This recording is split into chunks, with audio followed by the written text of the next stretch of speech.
Welcome to the Downtown, brought to you by Arlington Citizen Media. I am Daryl Smith Jr., and across the internet from me is... I am Rody John. On today's show, we talk with Stephanie and Liz from the Arlington Life Shelter about how they've helped over 25,000 people in the last 35 years, their recent expansion, and how you too can help the Arlington Life Shelter. We also speak to Brad Malone from Six Flags Over Texas about Holiday in the Park that's happening now until January 2nd, and about the future of what Six Flags looks like. It's a metaverse. It is. It's not even real. It's all, it's like the Matrix. You're going in the Matrix, but it's all VR. You think the Matrix coming back is a coincidence? No. Who else? What characters are at Six Flags? Looney Tunes, Time Warner characters. Who's releasing the Matrix? Time Warner. It's a conspiracy. No, I'm just kidding. All Warner Brothers, baby. It has nothing to do with that. They do have a new ride coming out next year, though. So we've had a couple of new additions to the park. I was there for Fright Fest, first time in like 20 years that I'd been there, and new to me. Let me say that because I haven't been there in 20 years. But yeah, it's some cool stuff coming, and I'm actually going back next week. Oh, to Holiday Park.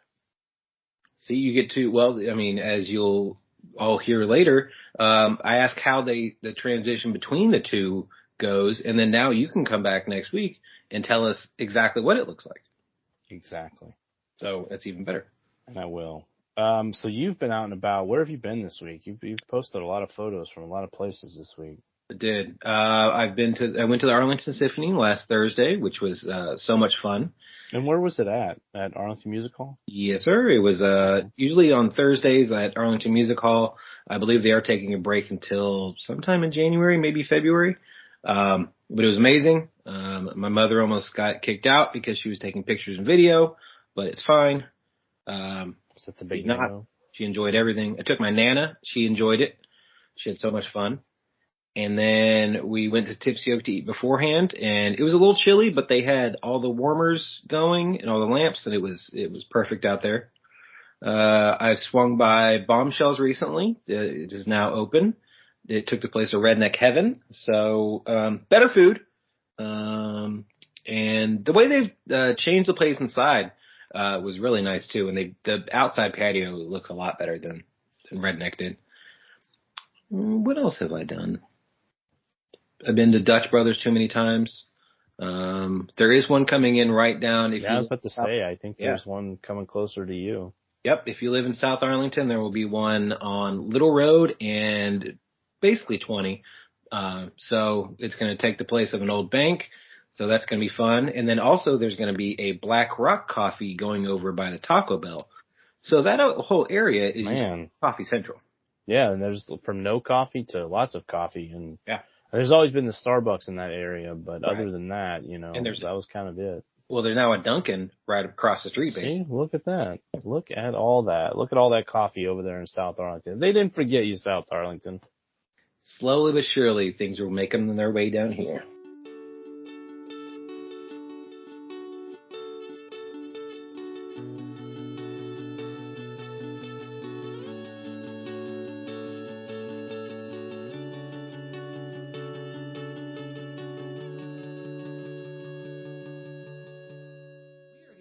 Stephanie and Liz from Arlington Life Shelter. How are y'all today? Great. How are you? Doing well. So the Life Shelter started over 35 years this year. Congratulations. Thank you. And has helped over 25,000 people. How did the Life Shelter start? Well, we actually started back in 87, and it was founded by the First Presbyterian Church. Okay. And then also by Dr. Jack Gray and Dr. Alan Sachs. Oh, wow. And so I was going to say, are you UTAers? Okay. Absolutely. Woohoo. So is Liz. Nice. So very thankful for their foresight on wanting to help our homeless neighbors. And so that's really how we started. It was all run by volunteers for about 3 to 4 years. Mm-hmm. And then part of the building, when you guys first walked in, that was our original building. Mm-hmm. So that's how we started. And we were just a night shelter. So we were open at around 4 or 5 p.m. and then housed our homeless neighbors at night, and then in the morning around 8 or 9 a.m. then they would leave. So that's how I remember, because we both grew up here, so I drove past it all the time, and I remember seeing people lined up outside, and when it was called the Arlington Life Shelter. So it's great to see that it's expanded in such a way that's been able to help so many more people. Right. yes, we actually our 2019 numbers are 27,000 people since we opened. So we obviously are finishing our well, I guess that was our 2020. We all have forgot about 2020, right? It's a blur. It's a blur. So. On paper, it was supposed to be such a great year. You got 2020, it looked great, and then everything didn't go. So the Life Shelter has many services that help people get back on their feet. Can you tell us about some of the services that are provided here? Sure. So we have two different types of service that we offer for our homeless neighbors. And it's our basic need is the first one. And that is just if they need, one night or 2 nights, or maybe they are, they don't have a place right now, but they're going to go live with their aunt in a week. And so whatever their situation was, they just need a temporary. And the basic need is really only up to about a week. And so that basic need is they don't really choose to go into our programming. And then the programming is where they literally come in and they go in through our intake. They kind of peel back the onion, so to speak, and figure out what really led them to this turn in their life and what we can do to help them get there. So it's either single men, single women, or families.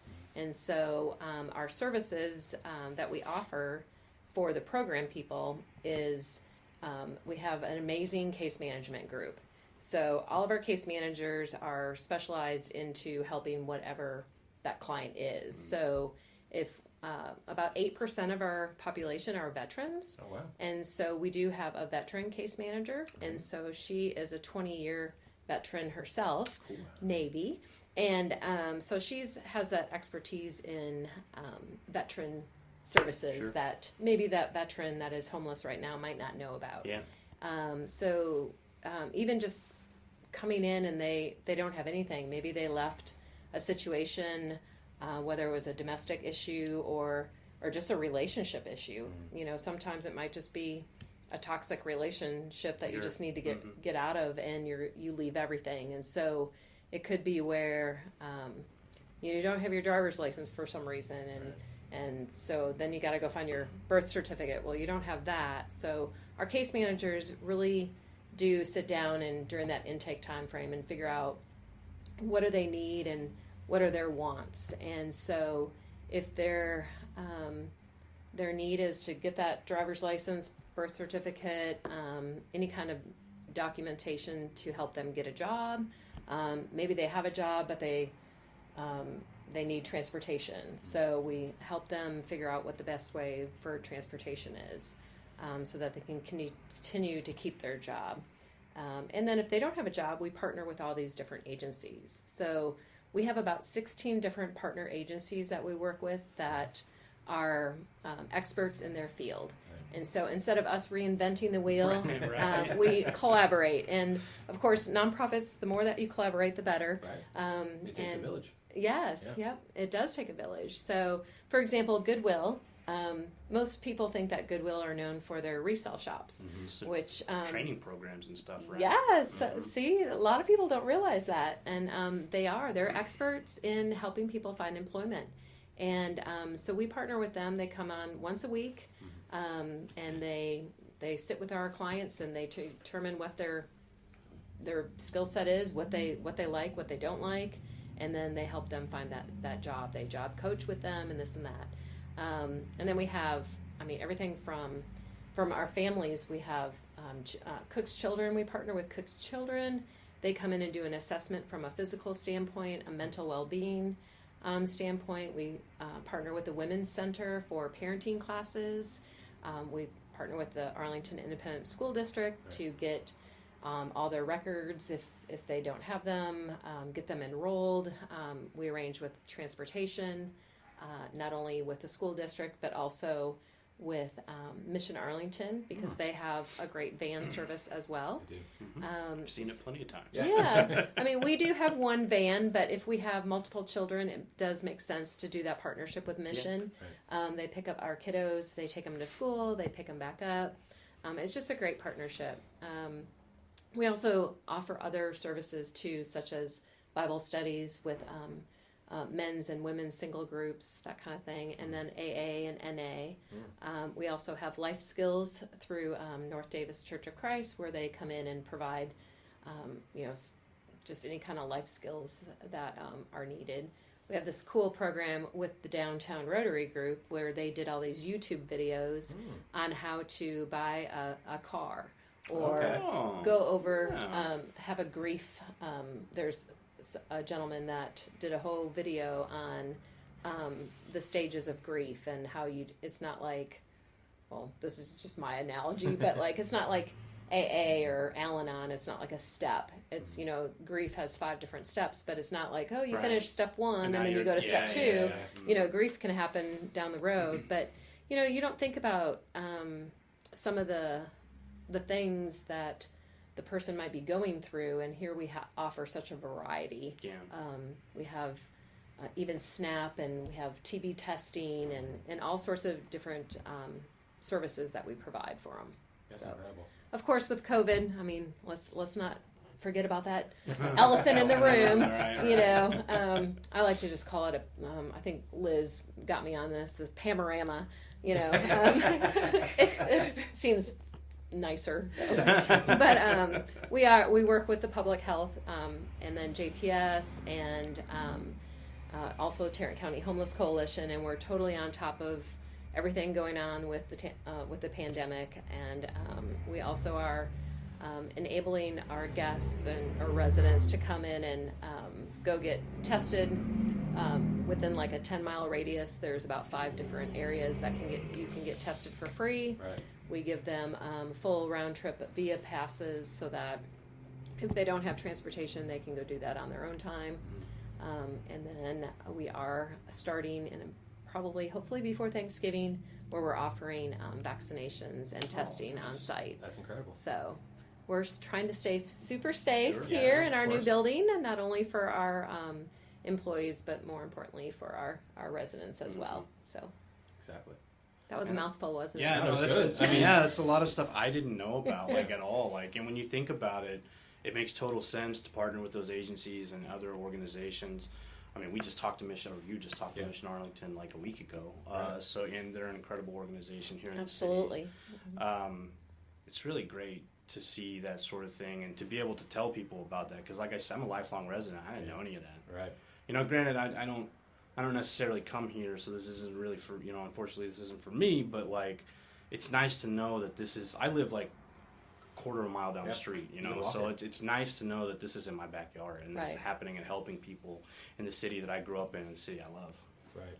The dream city. It is, absolutely, and this is like a big part of it, like helping people, get back out there. Yep. Right. Because, I mean, unfortunately, veterans, there is a large portion of them that do live on the streets, whether it be because they can't find a job, or sometimes it is alcohol or drugs or whatever. Right. But they do need that extra help because, they went off and fought for this country, but yet they come back to nothing sometimes. Absolutely.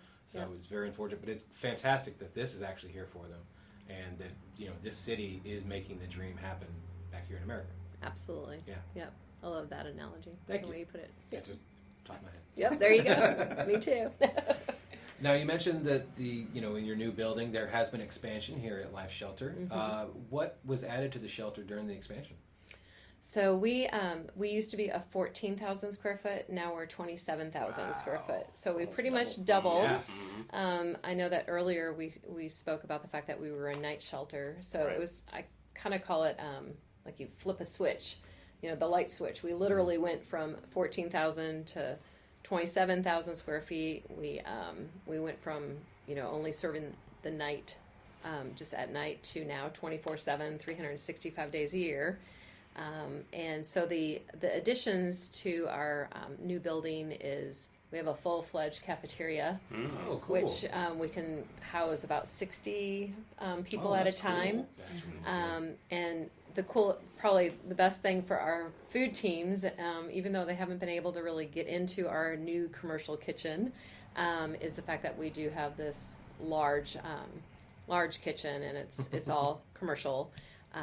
But because we opened up on June of 2020, we really haven't been able to have the access to the kitchen yet. But the main reason why we did this capital campaign is to house families. And so we now have 7 family bedrooms, and they're upstairs, and they're completely separate from our individual men and women. And we have like a Jack and Jill type bathroom. So if we kind of planned it that if we had a family of 5, then they would be able to have that one large room. But if for some reason it was 7 or 8, then we literally can open up that second bedroom and that shared Jack and Jill bathroom. It's kind of like a hotel suite, so to speak. Yeah. And then each of our dorms or pods, the men's dorm and the women's dorm, they each have their own lounge. Okay. So that lounge area is for them to go hang out and read or watch TV, or even have their own Bible studies or the craft time or just conversation time. It's a great open space for them to play cards and do puzzles, whatever. And then one of the other biggest things we have is our laundry room. So we used to only have 4, 2 washers and 2 dryers. We used to load everybody up in our van, take them to the laundromats, wear and tear on the van, just everything. And now we have, I think we have 6 or 8 per wash machines and dryers. And the majority of all of our wash machines and dryers was a nice partnership with Texas Appliance. Yep. So that was a nice addition, because there's lots of laundry that is being done here. I imagine. We also have a computer lab, which was a nice gift from the Dallas Mavericks Foundation. Oh.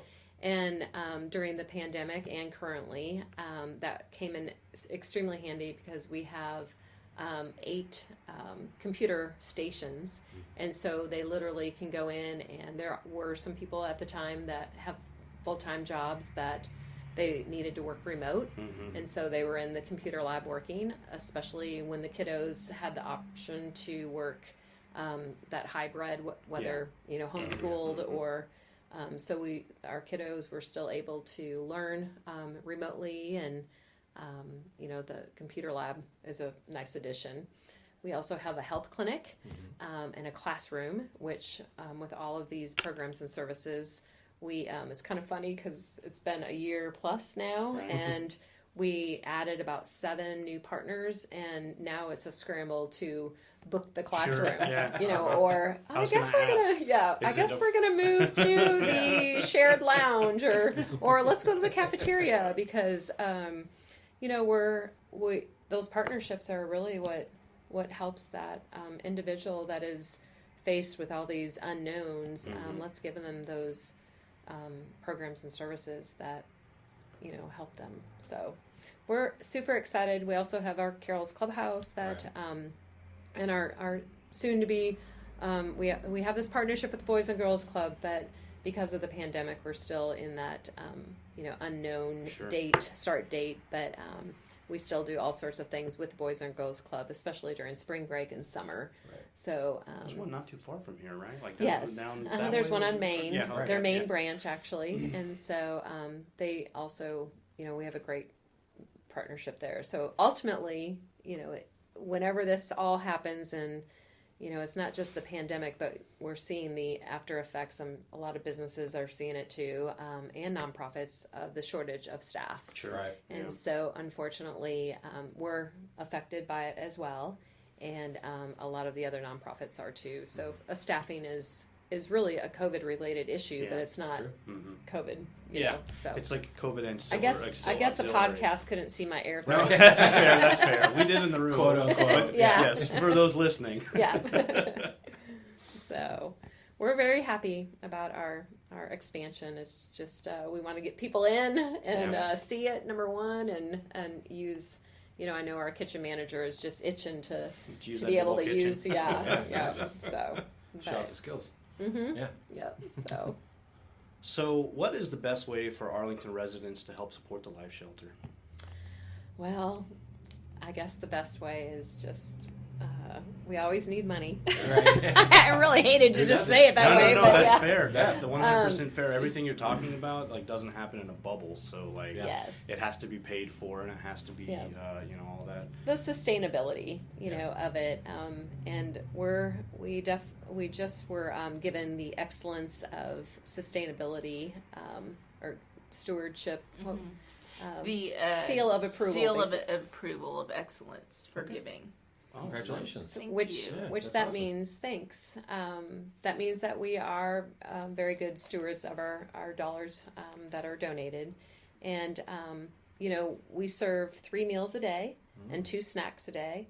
So if you think of the amount of food going lot. through, It it's sounds like a lot. Yeah. so going on our website, we have a list under how you can help.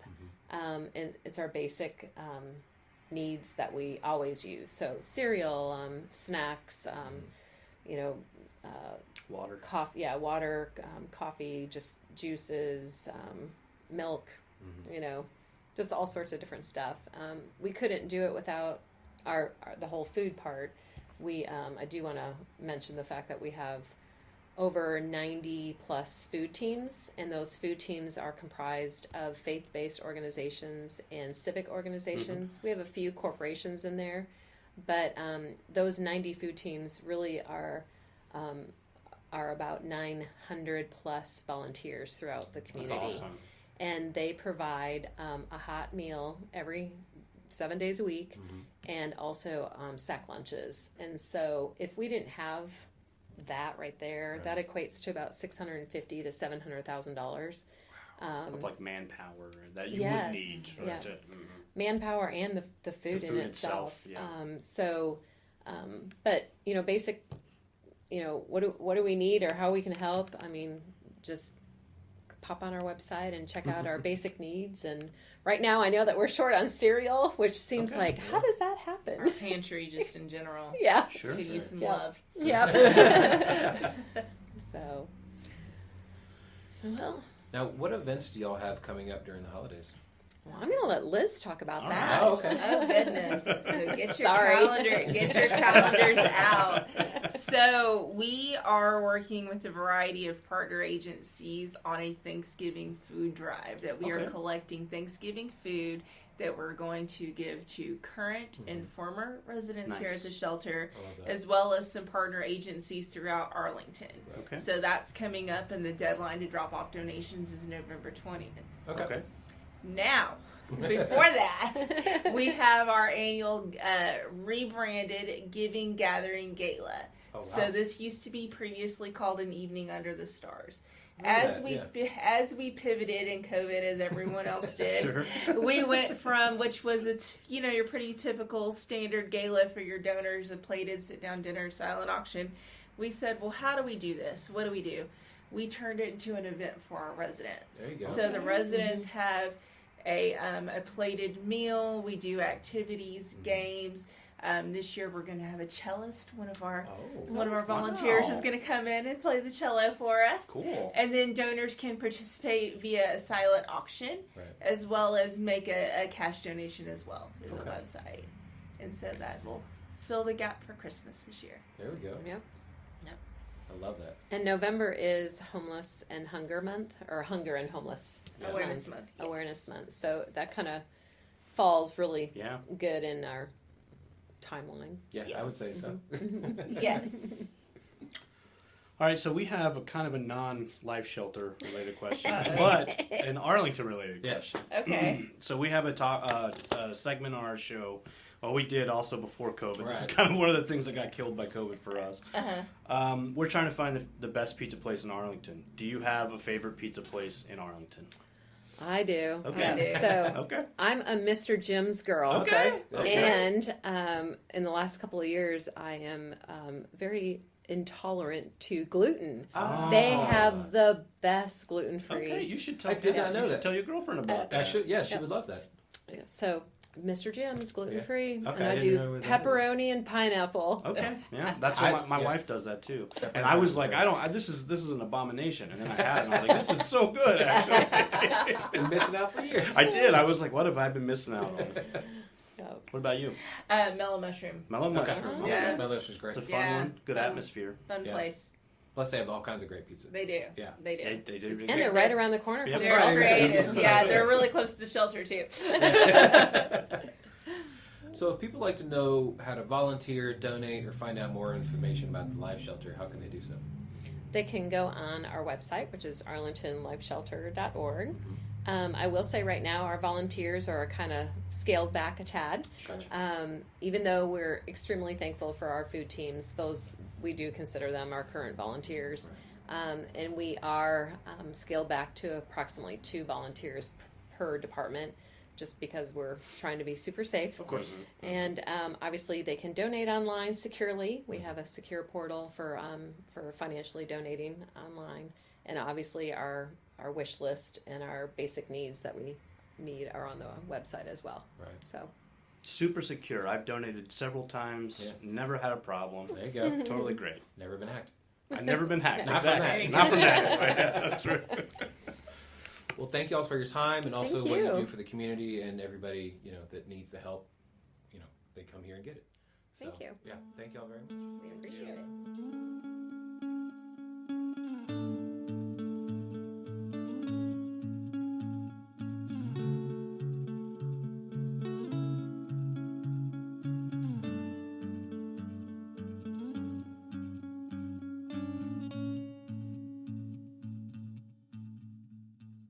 I'm here with Brad Malone with Six Flags and Holiday in the Park. How are you today, sir? I'm doing well. How are you? Doing well. So currently we are in the holiday time, and it is Holiday in the Park over at Six Flags, which is happening right now and through January 2nd. What can people look forward to in the park?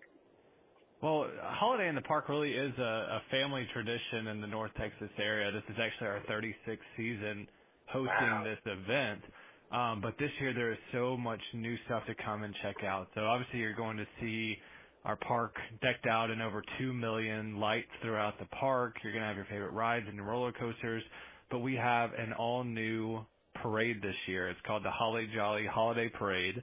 And it actually has 7 gigantic floats, characters, dancers, and then a finale float with Santa Claus. So it's definitely something to come and check out on top of our 6 new shows. One of my favorites is Christmas in the Southern Palace. It has a live band, dancing, singing. It's definitely something that you'll want to check out. Right, and I noticed that you guys have, the standards of letter to Santa, they can meet Santa, and then just, like you mentioned, all the fun stuff going on over there. Yeah, there's a lot for families to do, especially leading up to Christmas. Kids can come out and get their photo with Santa Claus. They can hear story time with Mrs. Claus. And there's a lot of stuff for families and really for people of all ages to come out and have fun.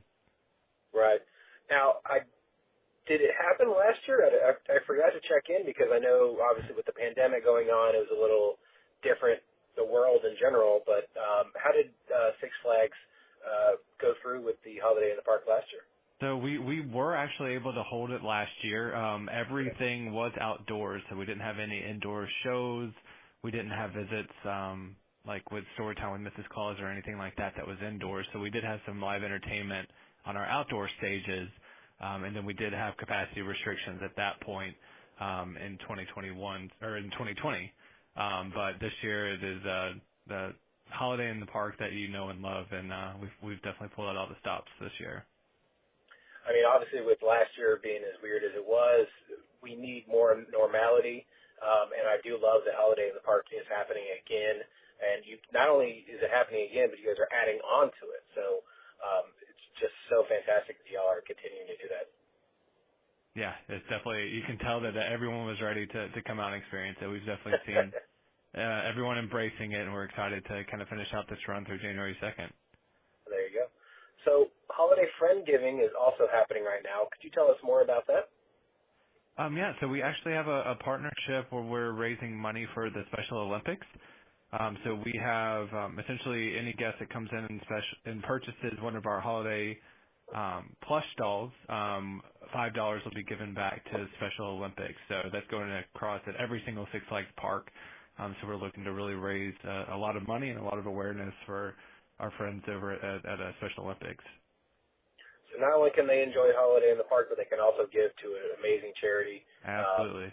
It's a win-win for everybody there.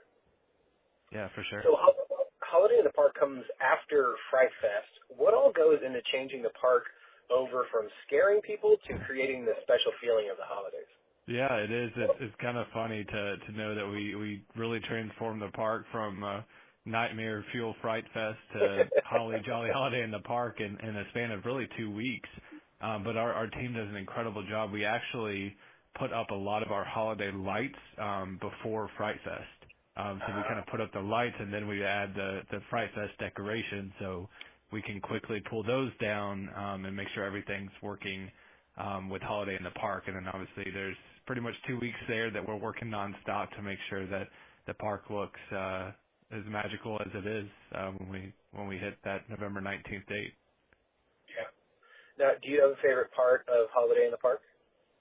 So I really love the food. So that is one of my favorite things, especially when I'm working out in the park. I would definitely have to stop by. We have some really awesome tamales, and the desserts are incredible. So my favorite, when it's a little bit warmer outside, I go for the peppermint shake. And if it's a little bit cooler, I like to check out some of our homemade cookies that we have in our peppermint parlor. So there's a lot of fun, different choices there. Well, obviously, it being North Texas and the weather's never the same, you got to experience both in this past For sure. We have. Yeah. Now, Six Flags Over Texas is the first of the Six Flags theme parks opening in 1961.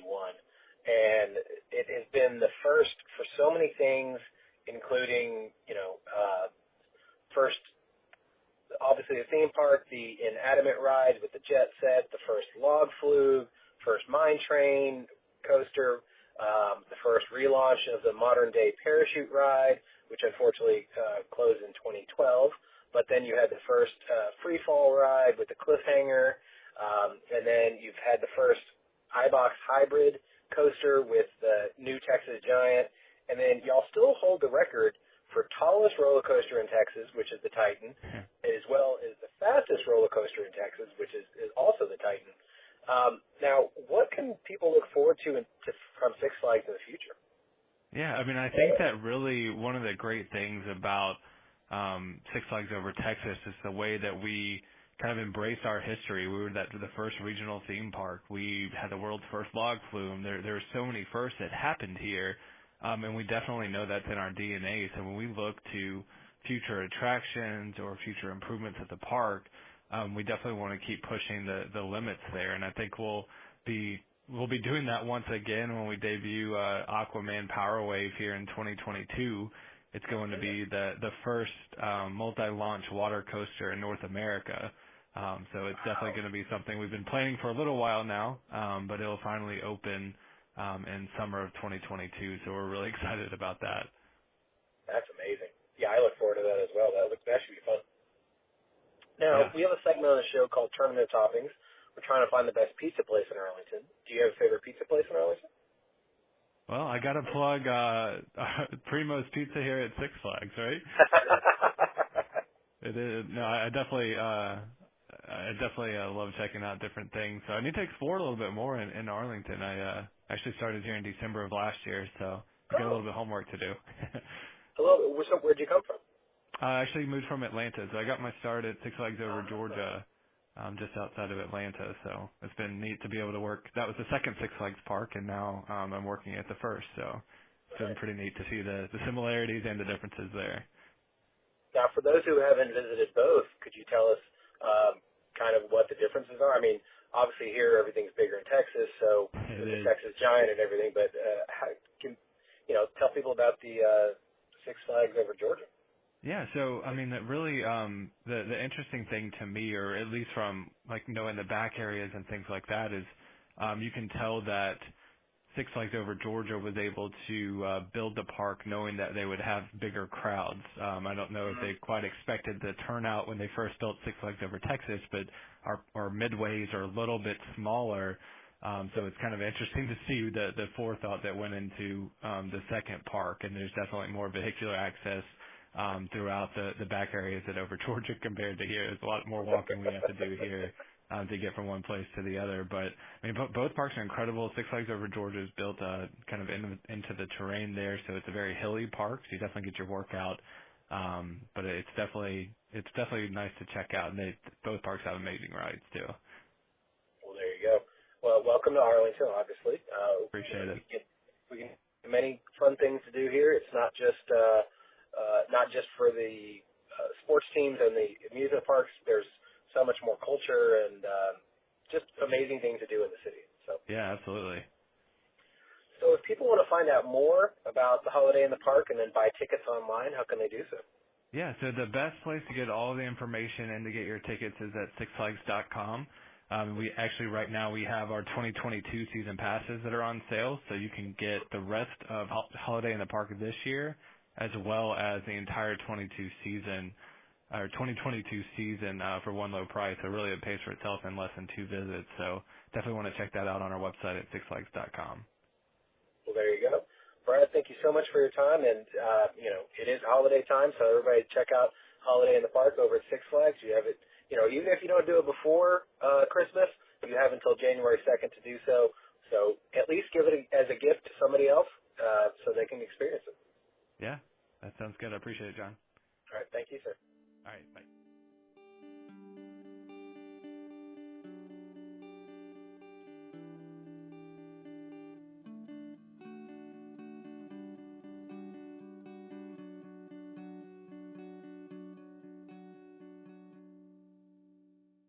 All right. Thank you so much to Stephanie and Liz from the Arlington Life Shelter and Brad Malone from Six Flags.